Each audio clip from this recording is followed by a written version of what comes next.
I've been feeling reflective today, and I thought I would share a bit of it with anyone who cares to listen. So if that's you, I appreciate it. Um, I've been thinking today about the journey that we've been on as a society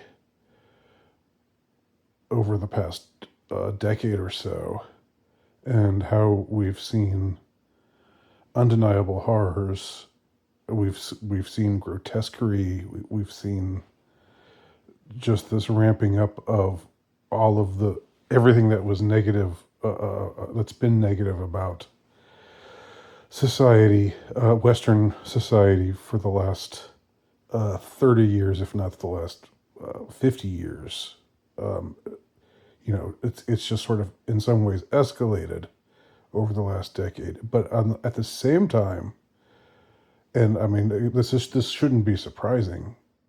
It really isn't surprising because what do they say about an effect having an equal and exact counter effect, something like that.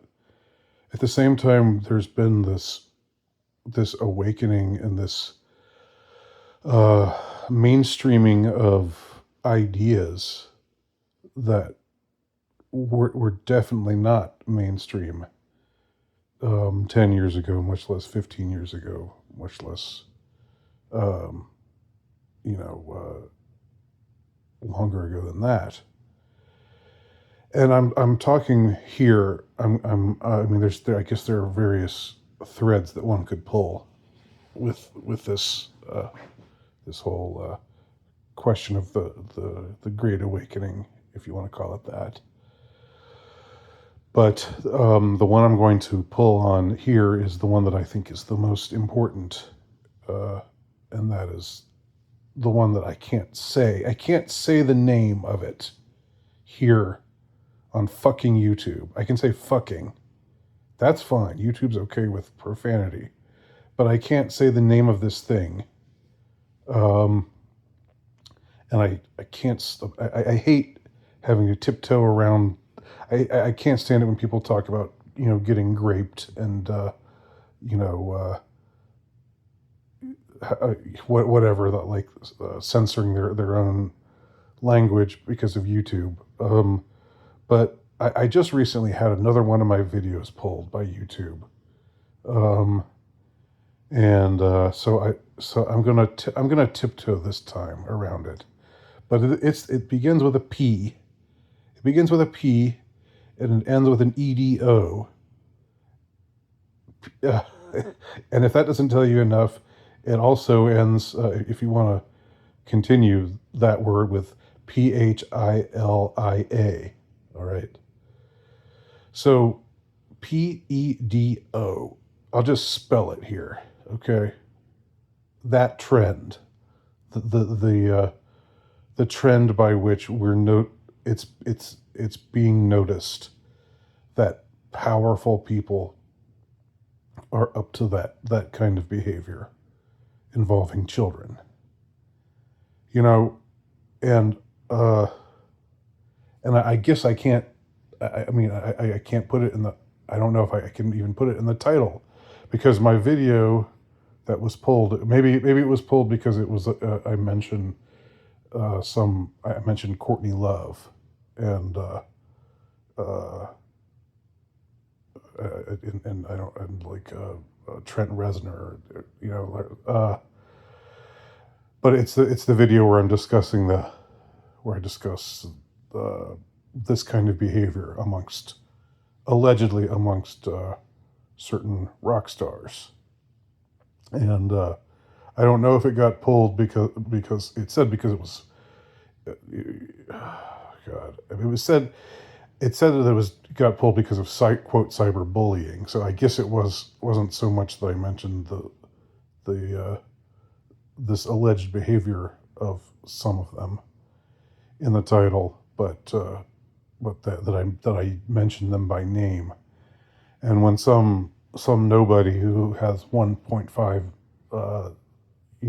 thousand followers on YouTube mentions some big time celebrity, and 300 people see it, YouTube says you're cyberbullying this celebrity who doesn't even know who you are and who's never going to see this video.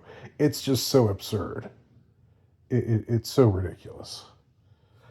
But just in case, you all know what I'm talking about. The behavior that I'm talking about, and and I don't want to get a strike, so I guess I won't. I'll tiptoe around it, but the behavior that I mean. Um, and what I recall is that 11 years ago, it was 11 years ago. It was was it in 20, was it 11 or 12 years ago? I'm sorry, it doesn't matter to any of, it doesn't really matter to any of you out there, really, what year it was, but I'm just trying to recall right now. Because it happened at a very specific time, and it's a time that I have a vivid recollection of when I was reading about the Franklin scandal. And at some point it just broke me, and I was sitting there. I was lying there in my bed, just weeping, just bawling my eyes out. I've talked about this before. And realizing, that what was involved with this story, it was just unspeakable, unspeakably evil. It wasn't just that,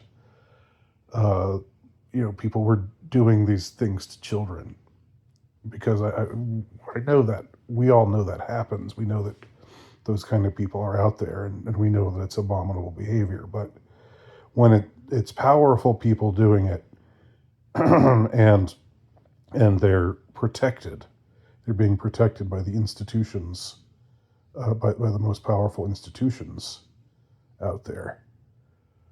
And it's so clear, it's so brazen, it's so in your face, and you can't deny it.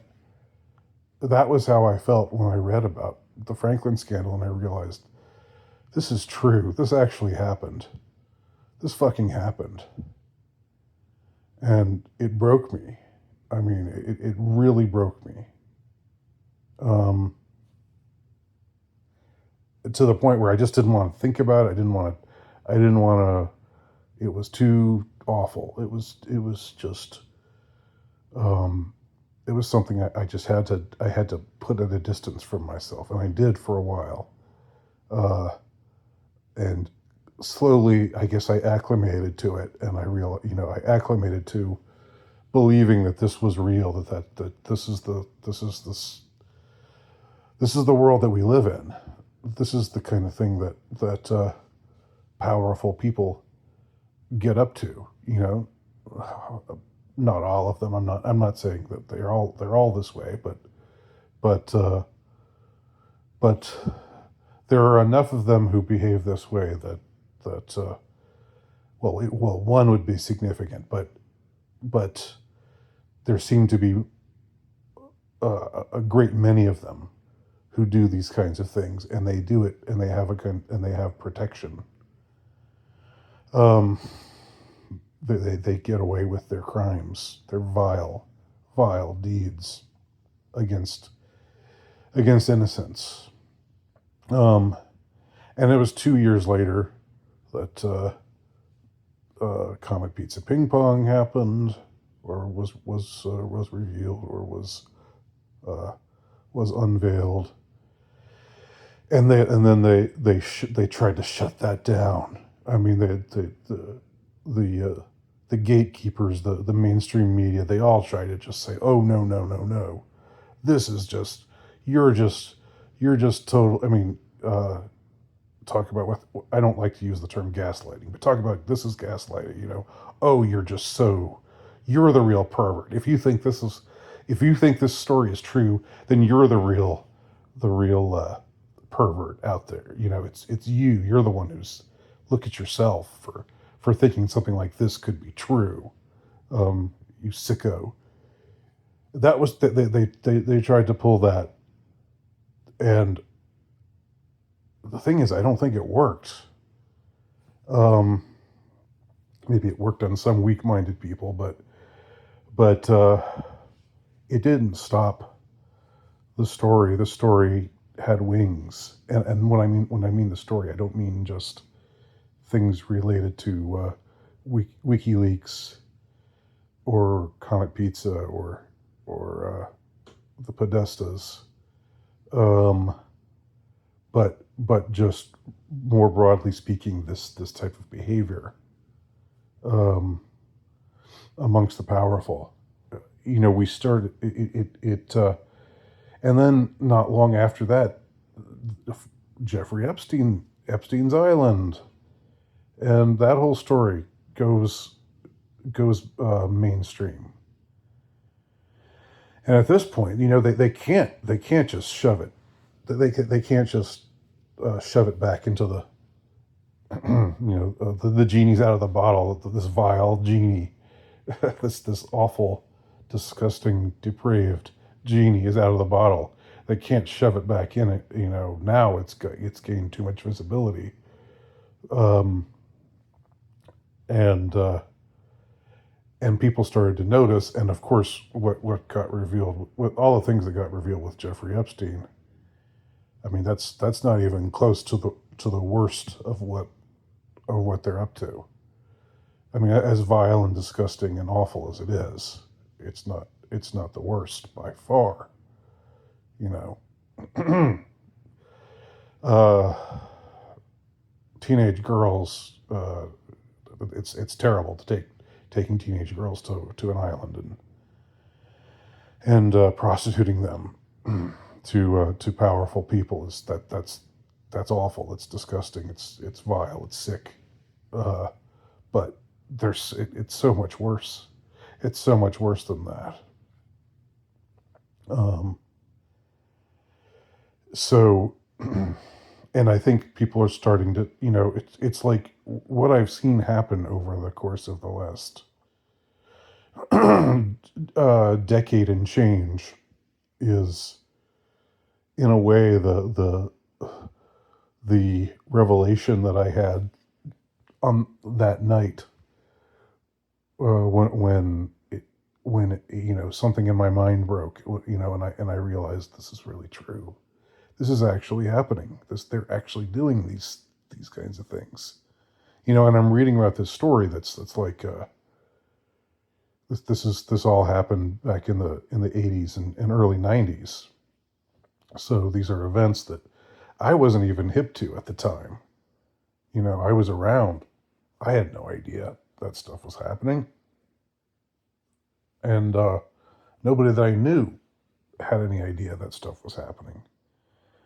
And when people talked about corruption and in high places in the 90s or in the aughts, um, a lot of things were mentioned, but not that. That kind of behavior was not what they tended to talk about. But it is what they talk about today. It's what it's not just uh, conspiracy people. It's everybody. It's the common man now. The common man, the common woman, whoever the hell they are. Uh, this is it's way out of the bottle now. And it's wild to reflect on how uh, how this awareness has has grown, has spread, how it's all managed to get out there. And it's not something that, like 10 years ago, or 8 or 9 years ago, they were trying to, the gatekeeper media was trying to hide it or disguise it. Uh, but they don't do that anymore. And they don't like the whole thing of, oh well, you're the real pervert if you think this is actually going on. This is you like Stephen Colbert tried to say on his show. This is, it's an alt-right fever dream to think that this kind of thing is happening. You know, Obviously it was important enough for a flunky like Stephen Colbert, who was friends with Podesta, who had interviewed him, or pictures of them together laughing. So that kind of makes you wonder about Colbert, doesn't it? I mean, I'm not alleging anything, but I'm just saying, kind of makes you wonder, doesn't it? But they can't do that now. They can't do that anymore. And now, people think of politicians or what philanthropists, so-called philanthropists like Bill Gates or Stephen Hawking, or what have you. These people we're supposed to admire and look up to and think they're so great, and you know people know the score now. Like, I'm not saying everybody, um, and I'm not saying it's something that's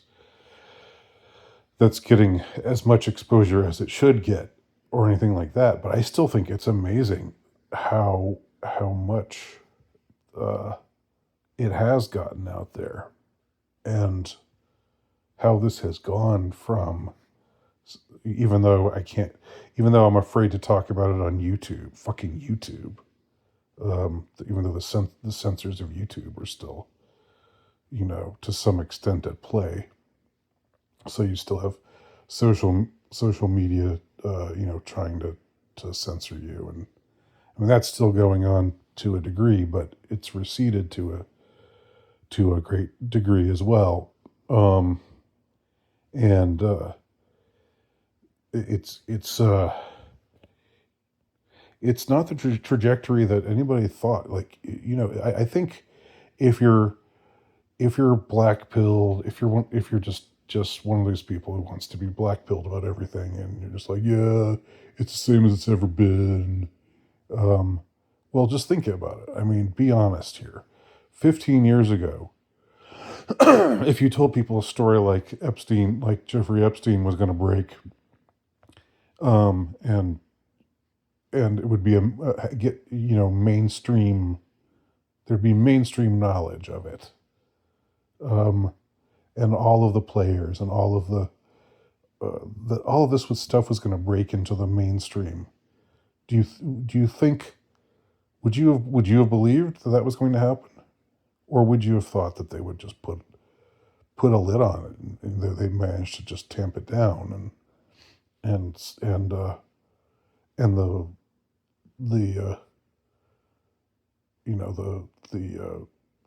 the common people the common folks, again, whoever the hell they are, would be none the wiser. It was easier to do in the 80s and 90s before the internet, and maybe the internet was deployed for for reasons, for bad reasons. Maybe it was deployed because the elites want to get more control over us. But it goes both ways. The sword cuts both ways, and it's really something how this has gone. The unspeakable has gone mainstream, and I'm not patting myself on the back for anticipating, or for being ahead of the curve, because there are people who are aware of it before I was, you know. But it's really, I'll say this, it's interesting. It's certainly interesting to have what was this terrible notion occur to you, uh, like a little bit over a decade ago, to have for you, meaning me, meaning that I came to this realization over a decade ago, and now the world knows about it. You know, again, of course, not as much as they should. There's probably still plenty of stuff that's that's being covered up. I'm not denying it, but when they tried to, when Kash Patel and what's her name, uh, and Trump tried to say what we shouldn't be talking about Epstein anymore. That didn't go over, did it? That did not go over. Um, so there you go. The unspeakable has gone mainstream. The question is, what are we going to do about it? I guess that's what remains to be. Or when are we going to, more accurately, when are we going to do something about it? Something real about it. That's what still remains to be seen.